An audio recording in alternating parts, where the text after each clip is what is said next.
13 juillet 2018, à nouveau des bouleversements en France cette fois-ci.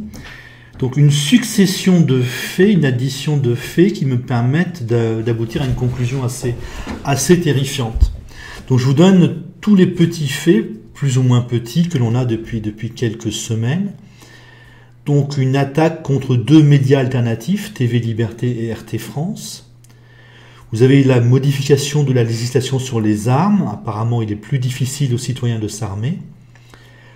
Le président de la République qui insulte ceux qui ne sont pas d'accord avec lui. Là, c'est peut-être encore un peu plus dur que d'habitude. Il parle de lèpre en désignant ceux qui ne sont pas d'accord avec lui. Donc c'est vraiment il les désigne comme des monstres, ce ne sont plus des paresseux ou je ne sais quoi. Donc ceux qui ne sont pas d'accord avec lui sont des lépreux. Vous avez la pantalonnade du droit de vote qui est officiellement donné aux handicapés mentaux. Donc en gros, voter, ça n'a pas de sens, ça n'a pas d'importance. Ça nous dit que quoi que vous votiez, de toute façon c'est pareil. Ou que ceux qui votent sont l'équivalent d'handicapés mentaux. Enfin, on casse encore davantage la démocratie en donnant le droit de vote officiel aux handicapés mentaux.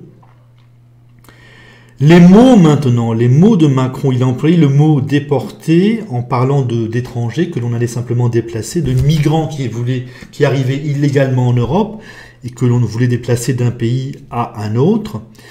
Il a donc de les placer dans des camps de transit. Non seulement il a employé le mot de déporté pour désigner cela, mais il l'a fait lors du congrès de Versailles du lundi 9 juillet 2018.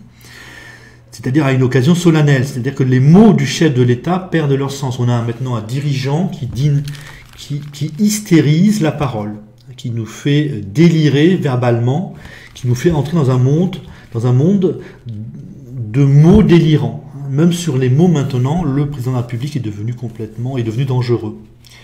Vous avez le dernier fait qui est assez impressionnant, c'est une tentative de démolition du Rassemblement national par une amende anormale.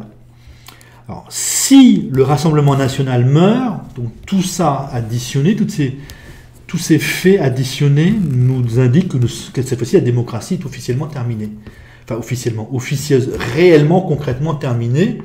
Donc si le Rassemblement national meurt à cause de Macron, par la volonté de Macron, vous pouvez supposer que la droite elle-même va connaître de graves ennuis par la justice, par les médias, lors de la campagne électorale pour les prochaines présidentielles. Bref, les partis... Aujourd'hui, on liquide, ou on tente de liquider ouvertement, à peu près ouvertement, des partis politiques qui dérangent M. Macron. L'explication de tout ça, c'est qu'en juin 2018, il y a une explication rationnelle, cohérente. Ce n'est pas la finance qui a décidé d'eux, ce n'est pas un camp complotiste ou comploteur qui a imposé cela. En juin 2018, vous avez l'effondrement du rêve macronien, du discours macronien, de son projet de société. Allemagne, donc l'Union européenne, la finance, donc la mondialisation de la finance, l'écrasement infini des pauvres et l'enrichissement infini des riches, l'immigrationnisme et l'islam, tout ça c'est mort le même mois, le mois de juin 2018, et déjà début juillet 2018, vous avez la réponse de Macron, contrôle des médias, insultes, tentative de détruire le Rassemblement national. C'est-à-dire que le projet de société de Macron est officiellement mort en juin 2018, lui répond par l'instauration d'une dictature, ni plus ni moins. En tout cas, si le Rassemblement national meurt, voilà, il répond par la dictature. Et ce n'est pas une dictature de type napoléonien, ce n'est pas une dictature de progrès, pourrions-nous dire, ou soutenue par une bonne partie de la population. C'est une dictature de type, l'autre type de dictature, quoi. Dictature d'un type qui va écraser les Français par amour pour l'Allemagne et en laissant donc l'islam se développer en France, ce qui nous mène à la catastrophe. Il n'y a pas de quoi se réjouir de la fin du Rassemblement national, puisque ça signifie la fin de tout parti politique qui va déranger Macron. Si vous êtes un gauchiste de Mélenchon, si jamais Mélenchon en 2022 a des chances de l'emporter, eh bien le parti de Mélenchon aura de gros problèmes avec les médias ou avec la justice.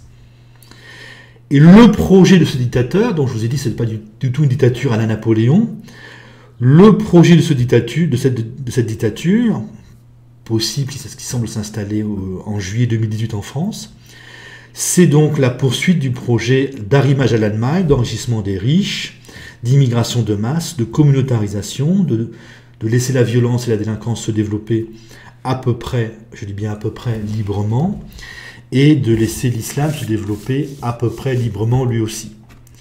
Donc c'est pour une dictature de poursuite de la même politique qui est considérée comme intenable dans d'autres pays maintenant, dans beaucoup d'autres pays, et qui est rejetée par de plus en plus de Français.